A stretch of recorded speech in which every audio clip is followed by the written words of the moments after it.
রমজানের আগমনী এক ঐশ্বরিক আহ্বান।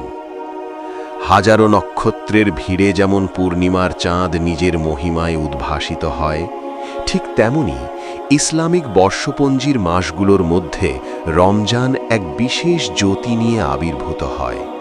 এটি শুধু একটি মাস নয়, এটি আত্মশুদ্ধি, আধ্যাত্মিক পুনরুজ্জীবন এবং আল্লাহর নৈকট্য লাভের এক সুবর্ণ সুযোগ। রমজানের আগমনী বার্তা মুমিন হৃদয়ে বয়ে আনে অনাবিল আনন্দ আর এক নতুন উদ্দীপনা। এই মাসটি এমন এক মহিমান্বিত সময় যখন মুসলিম উম্মাহ দুনিয়াবি ব্যস্ততা থেকে খানিকটা বিরতি নিয়ে নিজেদের আত্মাকে পরিশুদ্ধ করার প্রয়াসে রত হয়। এটি নিছকই উপবাস নয়, বরং নিজেদের প্রবৃত্তিকে নিয়ন্ত্রণ করে তাকওয়া অর্জনের এক দৃঢ় অঙ্গীকার। এই মাসটি মুসলিমদের জন্য একটি বার্ষিক প্রশিক্ষণ শিবির স্বরূপ, যা তাদের ধৈর্য, সহনশীলতা এবং পারস্পরিক সহমর্মিতার শিক্ষা দেয়। রমজানের সৃষ্টি এবং এর ফজিলত অনুধাবন করতে হলে আমাদের ফিরে যেতে হবে ইসলামের সূচনা লগ্নে, যখন এই পবিত্র মাসের গুরুত্ব স্বয়ং আল্লাহ তাআলা কর্তৃক নির্ধারিত হয়েছিল। রমজান মাসের প্রতিটি ক্ষণ ইবাদত বন্দেগী, দোয়া এবং আল্লাহর স্মরণ দ্বারা পূর্ণ থাকে। এই মাসে জান্নাতের দরজাসমূহ খুলে দেওয়া হয় এবং জাহান্নামের দরজাসমূহ বন্ধ করে দেওয়া হয়। শয়তানকে শৃঙ্খলিত করা হয় যাতে সে মুমিনদের বিভ্রান্ত করতে না পারে। এর ফলে আল্লাহর পথে ফিরে আসা এবং পাপমুক্ত জীবন গড়ার একটি অসাধারণ সুযোগ সৃষ্টি হয়। রমজানের এই বিশেষ বরকত ও রহমত একে অন্যান্য মাস থেকে স্বকীয়তা দান করেছে। কোরআন মজিদে আল্লাহ তাআলা ইরশাদ করেছেন, হে মুমিনগণ, তোমাদের উপর রোজা ফরজ করা হয়েছে যেমন তোমাদের পূর্ববর্তীদের উপর ফরজ করা হয়েছিল, যাতে তোমরা তাকওয়া অর্জন করতে পারো। সূরা বাকারা 183। এই আয়াতটি রমজানের মূল উদ্দেশ্যকে সুস্পষ্টভাবে তুলে ধরে। তাকওয়া অর্থ আল্লাহ ভীতি, আল্লাহর নির্দেশ মেনে চলা এবং তার অপছন্দনীয় কাজ থেকে বিরত থাকা। রোজা রাখার মাধ্যমে একজন ব্যক্তি তার কামনা বাসনাকে নিয়ন্ত্রণ করতে শেখে, যা তাকওয়া অর্জনের জন্য অপরিহার্য। যখন একজন ব্যক্তি সারা দিন পানাহার থেকে বিরত থাকে, তখন সে ক্ষুধা ও পিপাসার কষ্ট অনুভব করে। এই অভিজ্ঞতা তাকে গরিব দুঃখী মানুষের প্রতি সহানুভূতিশীল হতে শেখায়, যারা প্রতিনিয়ত এই ধরনের কষ্টের সম্মুখীন হয়। এই সহানুভূতির বোধ সামাজিক সংহতি ও পারস্পরিক ভালোবাসার ভিত্তি স্থাপন করে। রমজান মাস শুধু পানাহার ত্যাগের মধ্যেই সীমাবদ্ধ নয়, বরং এটি মিথ্যা বলা, গীবত করা, ঝগড়া করা এবং অন্যান্য খারাপ কাজ থেকে বিরত থাকারও মাস। রাসূলুল্লাহ তাআলা বলেছেন, যে ব্যক্তি মিথ্যা কথা ও কাজ পরিত্যাগ করে না, তার পানাহার আল্লাহর কাছে কোনো মূল্য রাখে না। বুখারী। এই হাদিসটি স্পষ্ট করে যে রোজার প্রকৃত উদ্দেশ্য হল আত্মিক পরিশুদ্ধি এবং নৈতিক উন্নতি। একজন রোজাদারের উচিত তার জিহ্বা, চোখ, কান এবং অন্যান্য অঙ্গ প্রত্যঙ্গকে পাপ থেকে রক্ষা করা। যখন একজন ব্যক্তি বাহ্যিক ও অভ্যন্তরীণ উভয় দিক থেকে নিজেকে পরিশুদ্ধ করতে সক্ষম হয়, তখনই তার রোজা পরিপূর্ণতা লাভ করে। রমজানের ফজিলত অপরিসীম। এই মাসে প্রতিটি নেক আমলের সওয়াব বহুগুণ বৃদ্ধি করা হয়। একটি ফরজ ইবাদতের সওয়াব অন্য মাসের ৭০টি ফরজের সমান এবং একটি নফল ইবাদতের সওয়াব একটি ফরজের সমান। তাই মুমিনরা এই মাসে অধিক পরিমাণে নফল নামাজ, কুরআন তিলাওয়াত, জিকির, দোয়া এবং দান সাদকা করে থাকে। এই মাসে এমন একটি রাত রয়েছে যা হাজার মাস অপেক্ষা উত্তম, আর তা হল শবে কদর। এই রাতের ইবাদত হাজার মাসের ইবাদতের চেয়েও বেশি সওয়াব বয়ে আনে। শবে কদরের তালাশ করা এবং এই রাতে ইবাদত করা রমজানের একটি গুরুত্বপূর্ণ অংশ। এছাড়াও রমজান মাসকে কুরআন নাজিলের মাস হিসাবেও চিহ্নিত করা হয়। এই মাসেই পবিত্র কুরআন লৌহে মাহফুজ থেকে দুনিয়ার আকাশে নাজিল হয়েছিল এবং পরবর্তীতে ধাপে ধাপে রাসূলুল্লাহ এর উপর অবতীর্ণ হয়েছিল। তাই রমজান মাস কুরআন চর্চার জন্য একটি বিশেষ মাস। এই মাসে মুসলিমরা অধিক পরিমাণে কুরআন তেলাওয়াত করে, কুরআনের অর্থ বোঝার চেষ্টা করে এবং নিজেদের জীবনে কুরআনের শিক্ষাকে বাস্তবায়ন করার শপথ নেয়। তারাবির নামাজে পুরো কুরআন খতম করা রমজানের একটি ঐতিহ্য, যা মুসলিমদের মধ্যে কুরআনের প্রতি ভালোবাসা ও আগ্রহ বৃদ্ধি করে। রমজানের আগমন কেবল উপবাসের বার্তা নিয়ে আসে না, বরং এটি এক নতুন করে শুরু করার সুযোগ নিয়ে আসে। এটি আমাদের মনে করিয়ে দেয় যে আমরা যেন নিজেদেরকে দুনিয়াবি মোহ থেকে মুক্ত করে আল্লাহর দিকে ধাবিত হই। এটি আমাদের আত্মাকে পরিশুদ্ধ করে, আমাদের হৃদয়কে আলোকিত করে এবং আমাদের জীবনে এক নতুন উদ্যম সৃষ্টি করে। রমজান সত্যি এক ঐশ্বরিক আহ্বান, যা প্রতিটি মুমিনকে আল্লাহর নৈকট্য লাভের পথে পরিচালিত করে। এখানে রমজানের সৃষ্টি এবং এর ফজিলতের উপর প্রথম অংশ শেষ হল। যদি আপনি চান তাহলে আমি পরবর্তী অংশ শুরু করতে পারি।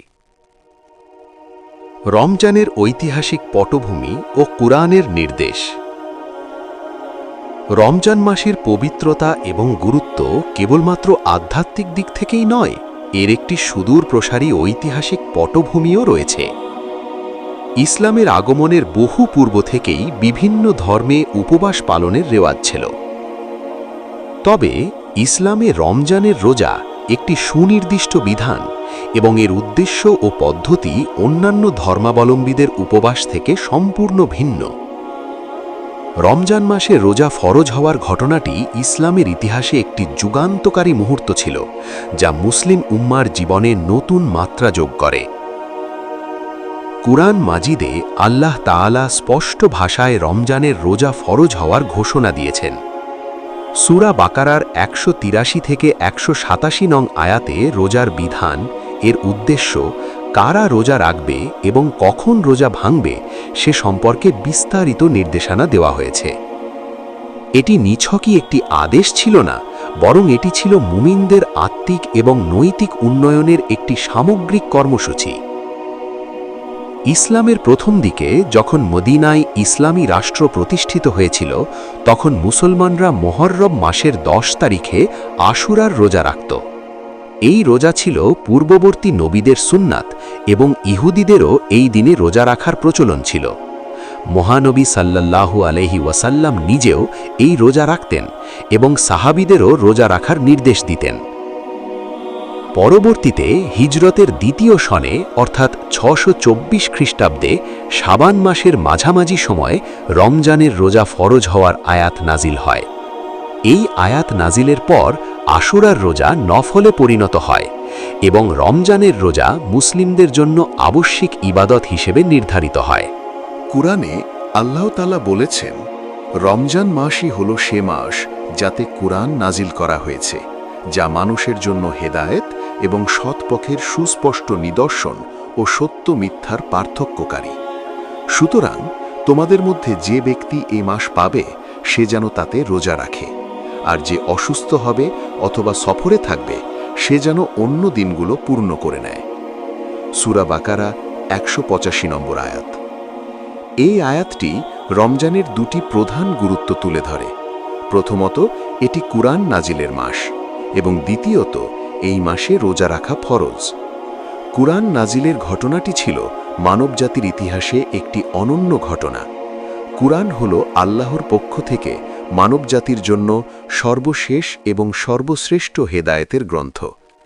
এই পবিত্র মাসে কুরআন নাজিলের কারণে রমজান মাস এক বিশেষ মর্যাদা লাভ করেছে। এই মাসটি মুসলিমদের জন্য কুরআনের সাথে গভীর সম্পর্ক স্থাপন করার এক সুবর্ণ সুযোগ। রমজানের রোজা ফরজ হওয়ার নির্দেশনার পাশাপাশি কুরআন কিছু বিশেষ পরিস্থিতিতে রোজার বিধান শিথিল করারও অনুমতি দিয়েছে। যেমন, অসুস্থ ব্যক্তি এবং মুসাফিরদের জন্য অন্য সময়ে রোজা কাজা করার অনুমতি দেওয়া হয়েছে। তবে যারা রোজা রাখতে সম্পূর্ণরূপে অক্ষম, যেমন অতিবৃদ্ধ বা দুরারোগ্য ব্যাধিতে আক্রান্ত ব্যক্তি, তাদের জন্য ফিদিয়া বা একজন মিসকিনকে খাওয়ানোর নির্দেশ দেওয়া হয়েছে। এই বিধানগুলো ইসলামের সহজতা ও মানবতাবোধের এক উজ্জ্বল দৃষ্টান্ত। ইসলাম মানুষকে এমন কোনো বিধানের দ্বারা ভারাক্রান্ত করতে চায় না যা তাদের জন্য অসহনীয় হয়ে ওঠে। রমজানের রোজার মাধ্যমে মুসলিম উম্মাহ এক ঐক্যবদ্ধ জীবনযাত্রার অনুশীলন করে। ভোর রাতে সাহরি গ্রহণ থেকে শুরু করে সূর্যাস্তের পর ইফতার করা পর্যন্ত বিশ্বের সকল মুসলিম একই নিয়মে এবং একই সময়ে আল্লাহর ইবাদতে মশগুল থাকে। এই ঐক্যবোধ মুসলিমদের মধ্যে ভ্রাতৃত্ব ও সংহতির এক শক্তিশালী বন্ধন তৈরি করে। রোজার সময় দীর্ঘক্ষণ পানাহার থেকে বিরত থাকার ফলে একদিকে যেমন ধৈর্যের অনুশীলন হয়, তেমনি অন্যদিকে অভাবী মানুষের দুঃখ কষ্ট অনুভব করার সুযোগ হয়। এই অনুভূতি সামাজিক সমতা ও সহমর্মিতার বোধকে জাগ্রত করে। রমজানের ঐতিহাসিক পটভূমি পর্যালোচনা করলে দেখা যায় যে এটি কেবল একটি ধর্মীয় আচার নয়, বরং এটি মুসলিম উম্মার আত্মিক, নৈতিক ও সামাজিক উন্নতির এক ধারাবাহিক প্রক্রিয়া। এই মাসে রোজা পালনের মাধ্যমে মুসলমানরা আল্লাহর নির্দেশ মেনে চলার পাশাপাশি নিজেদের চরিত্রকে উন্নত করার চেষ্টা করে। কুরআন নাজিলের মাস হওয়ার কারণে রমজান মাস কুরআন চর্চা এবং এর শিক্ষাকে নিজেদের জীবনে বাস্তবায়ন করার জন্য একটি আদর্শ সময়। রমজানের প্রতিটি বিধানের পেছনে রয়েছে গভীর প্রজ্ঞা ও উদ্দেশ্য, যা মানব জীবনের কল্যাণ ও সাফল্যের পথ প্রশস্ত করে। রোজা ও তাকওয়ার সম্পর্ক আত্মশুদ্ধির পথ। রমজান মাসে রোজা কেবল একটি উপবাস নয়, এটি তাকওয়া অর্জনের এক শক্তিশালী মাধ্যম। তাকওয়া, যা আল্লাহ ভীতি এবং আল্লাহর নির্দেশ মেনে চলার চেতনাকে বোঝায়, একজন মুমিনের জীবনের মূল ভিত্তি। কোরআন মাজিদে আল্লাহ তাআলা রোজার বিধান বর্ণনা করার সময়ই এর প্রধান উদ্দেশ্য হিসেবে তাকওয়ার কথা উল্লেখ করেছেন। রমজানের রোজার মাধ্যমে মুসলিম উম্মাহ এক ঐক্যবদ্ধ জীবনযাত্রার অনুশীলন করে। ভোর রাতে সাহরি গ্রহণ থেকে শুরু করে সূর্যাস্তের পর ইফতার করা পর্যন্ত বিশ্বের সকল মুসলিম একই নিয়মে এবং একই সময়ে আল্লাহর ইবাদতে মশগুল থাকে। এই ঐক্যবোধ মুসলিমদের মধ্যে ভ্রাতৃত্ব ও সংহতির এক শক্তিশালী বন্ধন তৈরি করে। রোজার সময় দীর্ঘক্ষণ পানাহার থেকে বিরত থাকার ফলে একদিকে যেমন ধৈর্যের অনুশীলন হয়, তেমনি অন্যদিকে অভাবী মানুষের দুঃখ কষ্ট অনুভব করার সুযোগ হয়। এই অনুভূতি সামাজিক সমতা ও সহমর্মিতার বোধকে জাগ্রত করে। রমজানের ঐতিহাসিক পটভূমি পর্যালোচনা করলে দেখা যায় যে এটি কেবল একটি ধর্মীয় আচার নয়, বরং এটি মুসলিম উম্মার আত্মিক, নৈতিক ও সামাজিক উন্নতির এক ধারাবাহিক প্রক্রিয়া। এই মাসে রোজা পালনের মাধ্যমে মুসলমানরা আল্লাহর নির্দেশ মেনে চলার পাশাপাশি নিজেদের চরিত্রকে উন্নত করার চেষ্টা করে। কুরআন নাজিলের মাস হওয়ার কারণে রমজান মাস কুরআন চর্চা এবং এর শিক্ষাকে নিজেদের জীবনে বাস্তবায়ন করার জন্য একটি আদর্শ সময়। রমজানের প্রতিটি বিধানের পেছনে রয়েছে গভীর প্রজ্ঞা ও উদ্দেশ্য, যা মানব জীবনের কল্যাণ ও সাফল্যের পথ প্রশস্ত করে। রোজা ও তাকওয়ার সম্পর্ক আত্মশুদ্ধির পথ। রমজান মাসে রোজা কেবল একটি উপবাস নয়, এটি তাকওয়া অর্জনের এক শক্তিশালী মাধ্যম। তাকওয়া, যা আল্লাহ ভীতি এবং আল্লাহর নির্দেশ মেনে চলার চেতনাকে বোঝায়, একজন মুমিনের জীবনের মূল ভিত্তি। কোরআন মাজিদে আল্লাহ তাআলা রোজার বিধান বর্ণনা করার সময়ই এর প্রধান উদ্দেশ্য হিসেবে তাকওয়ার কথা উল্লেখ করেছেন। হে মুমিনগণ, তোমাদের উপর রোজা ফরজ করা হয়েছে, যেমন তোমাদের পূর্ববর্তীদের উপর ফরজ করা হয়েছিল, যাতে তোমরা তাকওয়া অর্জন করতে পারো। সূরা বাকারা 183। এই আয়াতটি স্পষ্ট করে যে রোজা এমন একটি ইবাদত যা মানুষকে আল্লাহর সান্নিধ্যে নিয়ে যায় এবং তার তাকওয়ার স্তরকে উন্নত করে। রোজা কিভাবে তাকওয়া অর্জনে সহায়তা করে? প্রথমত, রোজা মানুষকে তার প্রবৃত্তিকে নিয়ন্ত্রণ করতে শেখায়। দিনের বেলায় পানাহার, যৌন সম্পর্ক এবং অন্যান্য দুনিয়াবী চাহিদা থেকে বিরত থাকার মাধ্যমে একজন ব্যক্তি তার জৈবিক কামনা বাসনার উপর নিয়ন্ত্রণ প্রতিষ্ঠা করে। এই নিয়ন্ত্রণ তাকে শেখায় যে সে তার শারীরিক চাহিদার দাস নয়, বরং সে আল্লাহর ইচ্ছার অনুগত। যখন একজন ব্যক্তি নিজেকে হারাম জিনিস থেকে বিরত রাখতে শেখে, তখন সে হালাল জিনিস থেকেও দিনের বেলায় বিরত থাকতে পারে। এই অনুশীলনের মাধ্যমে তার ইচ্ছাশক্তি বৃদ্ধি পায় এবং সে আল্লাহর নির্দেশ মেনে চলার জন্য আরও দৃঢ় প্রতিজ্ঞ হয়। দ্বিতীয়ত, রোজা মানুষকে আল্লাহর উপস্থিতি সম্পর্কে সচেতন করে তোলে। যদিও প্রকাশ্যে কেউ না দেখলে একজন ব্যক্তি গোপনে খেতে বা পান করতে পারে, কিন্তু একজন রোজাদার তা করে না, কারণ সে জানে যে আল্লাহ তাআলা তাকে দেখছেন এবং তিনি তার প্রতিটি কাজ সম্পর্কে অবগত। এই অনুভূতি মানুষকে আল্লাহর প্রতি আরও বেশি ভীত ও শ্রদ্ধাশীল করে তোলে। এই নিরন্তর সচেতনতা মানুষকে শুধু রোজার সময় নয়, বরং জীবনের প্রতিটি ক্ষেত্রে আল্লাহকে স্মরণ করতে এবং তার নির্দেশ মেনে চলতে উৎসাহিত করে। এটি তাকওয়ার একটি মৌলিক উপাদান, অদৃশ্যভাবেও আল্লাহকে ভয় করা এবং তার আদেশ পালন করা। রোজা মানুষকে ধৈর্য ও সহনশীলতার শিক্ষা দেয়। ক্ষুধা, পিপাসা এবং অন্যান্য শারীরিক কষ্টের মাধ্যমে একজন রোজাদার ধৈর্য ধারণ করতে শেখে। এই ধৈর্য তাকে জীবনের অন্যান্য কঠিন পরিস্থিতিতেও অবিচল থাকতে সাহায্য করে। রাসূলুল্লাহ সাল্লাল্লাহু আলাইহি ওয়াসাল্লাম বলেছেন, রোজা হলো ধৈর্য। তিরমিজি। ধৈর্য তাকওয়ার একটি অবিচ্ছেদ্য অংশ, কারণ আল্লাহর পথে চলতে গিয়ে মানুষকে অনেক বাধা বিপত্তির সম্মুখীন হতে হয়। রোজা এই বাধা বিপত্তি মোকাবেলার জন্য মানসিক শক্তি যোগায়। চতুর্থত, রোজা মানুষকে আত্মপর্যালোচনা এবং আত্মশুদ্ধির সুযোগ দেয়। যখন একজন ব্যক্তি পানাহার থেকে বিরত থাকে, তখন সে আধ্যাত্মিক বিষয়ে মনোনিবেশ করার জন্য আরও বেশি সময় ও শক্তি পায়। এই সময় সে নিজের ভুল ত্রুটি নিয়ে চিন্তা করতে পারে, আল্লাহর কাছে ক্ষমা চাইতে পারে এবং নিজেকে আরও উন্নত করার জন্য পরিকল্পনা করতে পারে। এই আত্মপর্যালোচনা মানুষকে পাপ থেকে বিরত থাকতে এবং নেক কাজ করতে উৎসাহিত করে, যা তাকওয়া অর্জনের জন্য অপরিহার্য। পঞ্চমত, রোজা মানুষকে আল্লাহর প্রতি কৃতজ্ঞ হতে শেখায়। যখন একজন ব্যক্তি সারাদিন ক্ষুধা ও পিপাসার কষ্ট অনুভব করে এবং ইফতারের সময় খাবার ও পানীয় নেয়ামত লাভ করে, তখন সে আল্লাহর প্রতি তার নেয়ামতের জন্য আরও বেশি কৃতজ্ঞতা প্রকাশ করে। এই কৃতজ্ঞতা মানুষকে আল্লাহর আরও কাছে নিয়ে যায় এবং তার ইবাদতে আরও বেশি একাগ্রতা নিয়ে আসে। রমজানের রোজা শুধু পানাহার ত্যাগের নাম নয়, এটি মিথ্যা কথা বলা, গীবত করা, ঝগড়া করা এবং অন্যান্য অনৈতিক কাজ থেকেও বিরত থাকার মাস।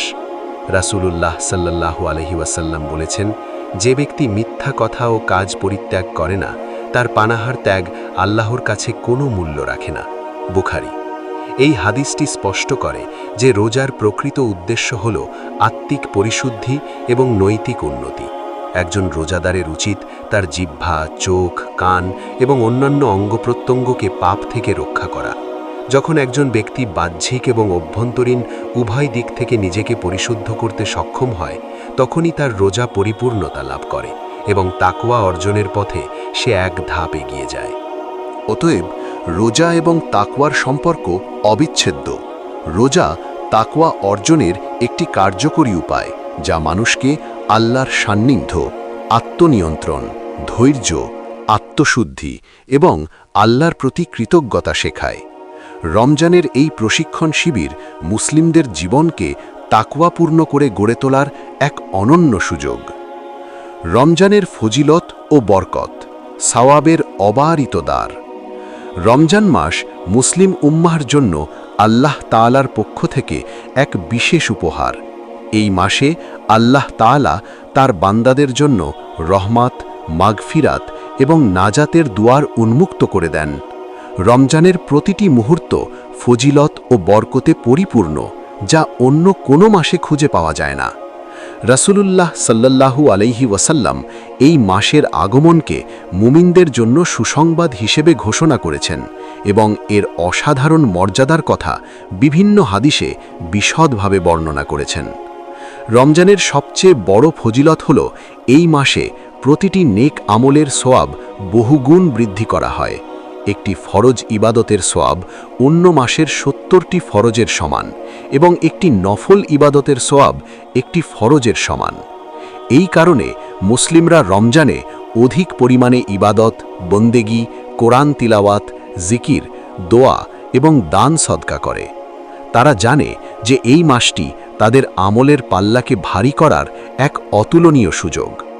রাসূলুল্লাহ সাল্লাল্লাহু আলাইহি ওয়াসাল্লাম রমজান মাস সম্পর্কে বলেছেন, যখন রমজান মাস আসে তখন জান্নাতের দরজাসমূহ খুলে দেওয়া হয়, জাহান্নামের দরজাসমূহ বন্ধ করে দেওয়া হয় এবং শয়তানদেরকে শৃঙ্খলিত করা হয়। বুখারী ও মুসলিম। এই হাদিসটি রমজানের এক অসাধারণ ফজিলতকে তুলে ধরে।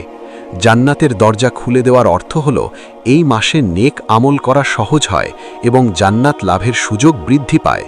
জাহান্নামের দরজা বন্ধ করে দেওয়ার অর্থ হল পাপ কাজ থেকে বিরত থাকা সহজ হয় এবং জাহান্নাম থেকে মুক্তি পাওয়ার সম্ভাবনা বাড়ে।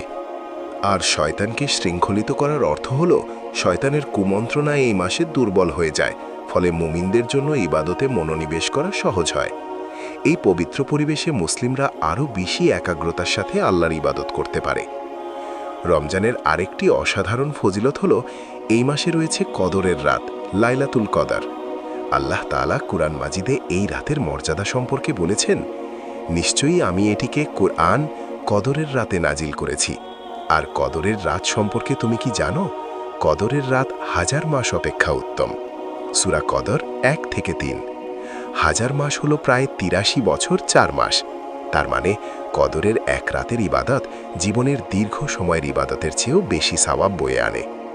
এই রাতে ইবাদত বন্দেগী, কোরআন তেলাওয়াত, জিকির ও দোয়ায় মশগুল থাকলে আল্লাহ তাআলা বান্দার সকল গুনাহ ক্ষমা করে দেন এবং তার দোয়া কবুল করেন। শবে কদরের সঠিক তারিখ নির্দিষ্টভাবে উল্লেখ করা হয়নি, তবে রাসূলুল্লাহ সাল্লাল্লাহু আলাইহি ওয়াসাল্লাম রমজানের শেষ দশকের বিজোড় রাতগুলোতে তা তালাশ করতে বলেছেন। রমজানের সেহরি ও ইফতারের মধ্যেও রয়েছে বিশেষ বরকত।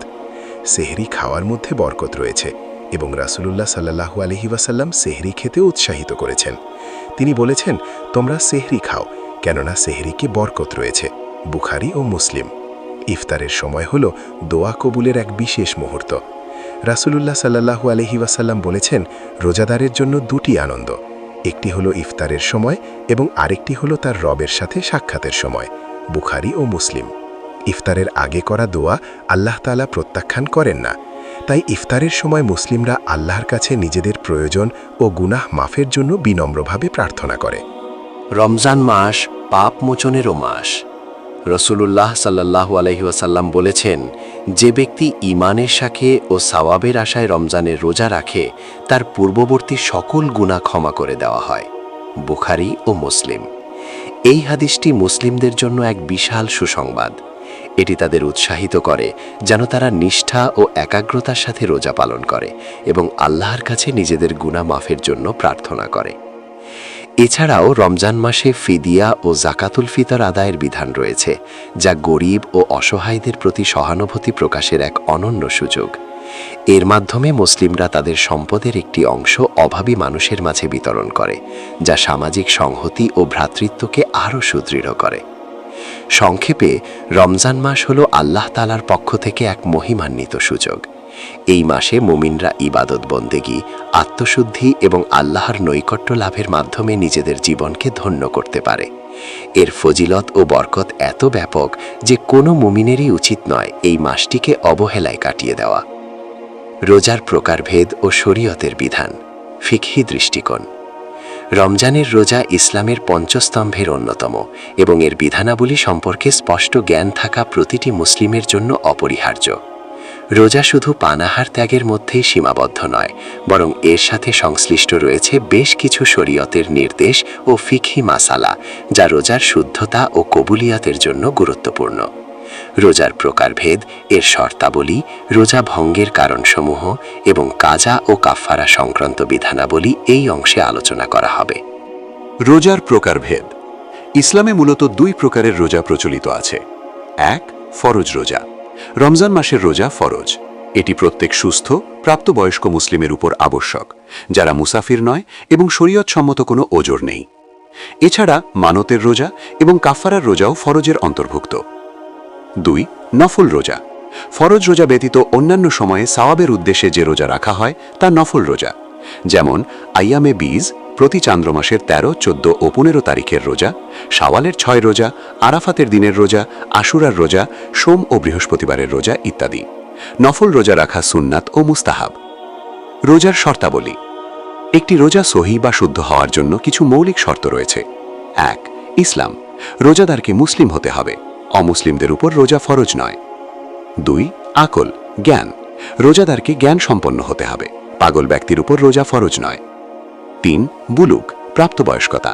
রোজাদারকে প্রাপ্তবয়স্ক হতে হবে, অপ্রাপ্তবয়স্ক শিশুদের উপর রোজা ফরজ নয়, তবে তাদের রোজা রাখার অভ্যাস করানো মুস্তাহাব। 4, নিয়ত। রোজার জন্য নিয়ত করা আবশ্যক। নিয়ত অর্থ অন্তরে রোজা রাখার ইচ্ছা পোষণ করা। রমজানের ফরজ রোজার জন্য সুবহে সাদেকের পূর্বেই নিয়ত করা উত্তম, তবে দ্বিপ্রহরের পূর্ব পর্যন্তও নিয়ত করা যায়। নফল রোজার জন্য সূর্য হেলে যাওয়ার জাওয়ালের পূর্ব পর্যন্ত নিয়ত করা যায়। 5. হায়েজ ও নিফাস থেকে পবিত্রতা। মহিলাদের হায়েজ, মাসিক ও নিফাস সন্তান প্রসব পরবর্তী রক্তস্রাব অবস্থায় রোজা রাখা হারাম। এই অবস্থায় রোজা রাখলে তা বাতিল বলে গণ্য হবে এবং পরে কাজা আদায় করতে হবে। রোজা ভঙ্গের কারণসমূহ। কিছু বিষয় আছে যা দ্বারা রোজা ভেঙে যায় এবং কিছু ক্ষেত্রে কাজা ও কাফফারা উভয়ই বাজিব হয়। 1. কাজা ও কাফফারা উভয়ই বাজিব হয়।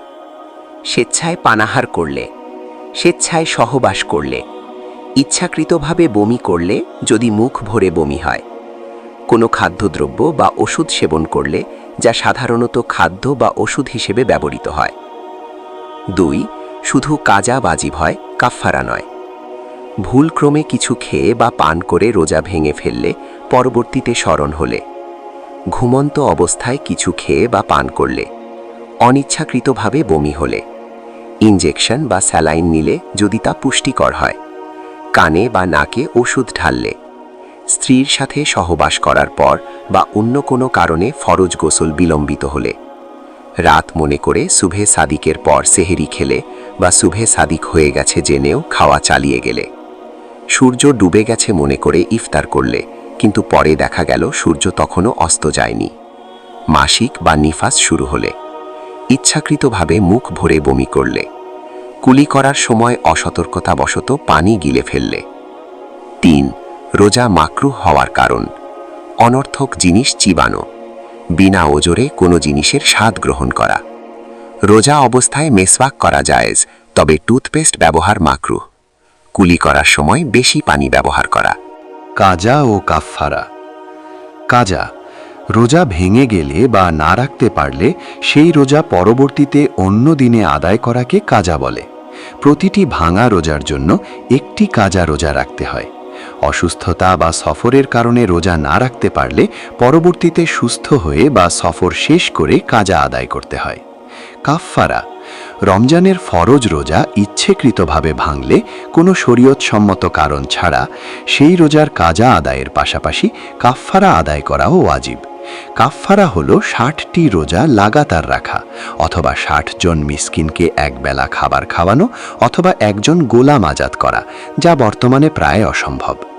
যদি কেউ 60টি রোজা রাখতে সক্ষম না হয় তাহলে 60 জন মিসকিনকে খাবার খাওয়াবে। যদি একাধিক রোজা ইচ্ছেকৃতভাবে ভাঙা হয় তবে প্রতিটি রোজার জন্য আলাদা কাফফারা ওয়াজিব হয় না, বরং একই রমজানে একাধিকবার রোজা ভাঙলে একবার কাফফারা আদায় করাই যথেষ্ট। এই বিধানাবলী রোজার পবিত্রতা ও গুরুত্বকে আরও বাড়িয়ে তোলে। সঠিক জ্ঞান ও ইখলাসের সাথে রোজা পালনের মাধ্যমে মুমিনরা আল্লাহ তাআলার নৈকট্য লাভ করতে পারে এবং রমজানের পরিপূর্ণ ফজিলত অর্জন করতে পারে। প্রতিটি মুসলিমের উচিত রোজার এই ফিকহি মাসালাগুলো জেনে নেওয়া এবং সে অনুযায়ী আমল করা। সেহেরি ও ইফতারের তাৎপর্য, বরকত ও সওয়াব। রমজানের রোজা পালনে সেহেরি ও ইফতারের বিশেষ গুরুত্ব ও তাৎপর্য রয়েছে। এই দুটি কাজ কেবল খাবার গ্রহণ বা বর্জন নয়, বরং এগুলোর সাথে জড়িয়ে আছে অসংখ্য বরকত, সওয়াব এবং আত্মিক পরিশুদ্ধির শিক্ষা। রাসূলুল্লাহ সাল্লাল্লাহু আলাইহি ওয়াসাল্লাম সেহেরি ও ইফতারকে অত্যন্ত গুরুত্ব দিয়েছেন এবং এগুলোর ফায়দা সম্পর্কে বিস্তারিত বর্ণনা করেছেন। সেহেরির তাৎপর্য ও বরকত। সেহেরি হল শুভে সাদিকের পূর্বে যে খাবার গ্রহণ করা হয়, এটি রোজার প্রস্তুতির একটি অবিচ্ছেদ্য অংশ। সেহেরি খাওয়ার মধ্যে আল্লাহ তাআলা ও তার রাসূলের পক্ষ থেকে অশেষ বরকত ও কল্যাণ নিহিত রয়েছে। 1. বরকত ও সওয়াব। রাসূলুল্লাহ সাল্লাল্লাহু আলাইহি ওয়াসাল্লাম বলেছেন, তোমরা সেহেরি খাও, কেননা সেহেরিতে বরকত রয়েছে। বুখারী ও মুসলিম। এই বরকত শারীরিক ও আধ্যাত্মিক উভয় দিক থেকে হতে পারে। শারীরিক বরকত হল সেহেরি গ্রহণ করার ফলে রোজাদারের সারা দিন শক্তি বজায় থাকে এবং রোজা পালন করা সহজ হয়।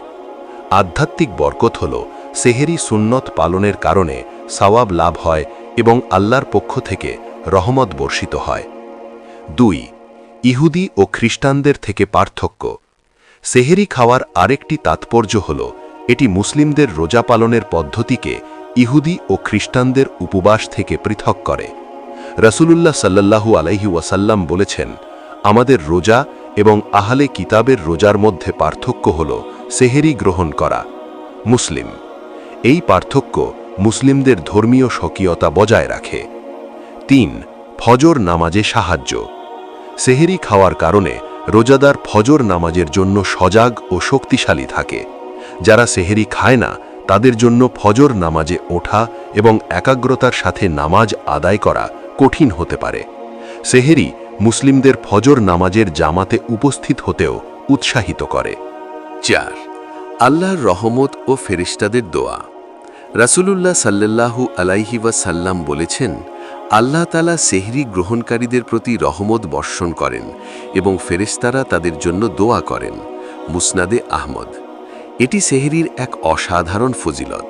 এই দোয়ার মাধ্যমে রোজাদারের জীবন বরকতময় হয় এবং তার গুনাহ মাফ হবার সম্ভাবনা থাকে। ইফতারের তাৎপর্য ও সাবাব। ইফতার হল সূর্যাস্তের পর রোজা ভঙ্গ করে খাবার গ্রহণ করা। ইফতারের মধ্যেও রয়েছে বিশেষ তাৎপর্য ও সাবাব। 1. তাড়াতাড়ি ইফতার করা। রাসূলুল্লাহ সাল্লাল্লাহু আলাইহি ওয়াসাল্লাম তাড়াতাড়ি ইফতার করতে উৎসাহিত করেছেন। তিনি বলেছেন, যতক্ষণ পর্যন্ত মানুষ তাড়াতাড়ি ইফতার করবে ততক্ষণ তারা কল্যাণের ওপর থাকবে। বুখারী ও মুসলিম। দেরি না করে সূর্যাস্তের সাথে সাথে ইফতার করা সুন্নত এবং এটি কল্যাণের প্রতীক। 2. দোয়া কবুলের বিশেষ মুহূর্ত। ইফতারের সময় দোয়া কবুলের একটি বিশেষ মুহূর্ত। রাসূলুল্লাহ সাল্লাল্লাহু আলাইহি ওয়াসাল্লাম বলেছেন, রোজাদারের জন্য 2টি আনন্দ, একটি হল ইফতারের সময় এবং আরেকটি হল তার রবের সাথে সাক্ষাতের সময়। বুখারী ও মুসলিম। তিনি আরও বলেছেন, ইফতারের সময় রোজাদারের দোয়া প্রত্যাখ্যান করা হয় না। ইবনে মাজা। তাই ইফতারের আগে বা ইফতারের সময় আল্লাহর কাছে বেশি বেশি দোয়া করা উচিত। 3. ক্ষমা ও মাগফেরাত। ইফতারের মাধ্যমে একজন রোজাদার সারা দিনের ক্ষুধা ও পিপাসার কষ্টের পর আল্লাহর নেয়ামত লাভ করে। এই সময় আল্লাহর প্রতি কৃতজ্ঞতা প্রকাশ করা এবং গুনাহ মাফের জন্য দোয়া করা অত্যন্ত গুরুত্বপূর্ণ। ইফতারের আনন্দ আল্লাহর পক্ষ থেকে রোজাদারদের জন্য একটি পুরস্কার।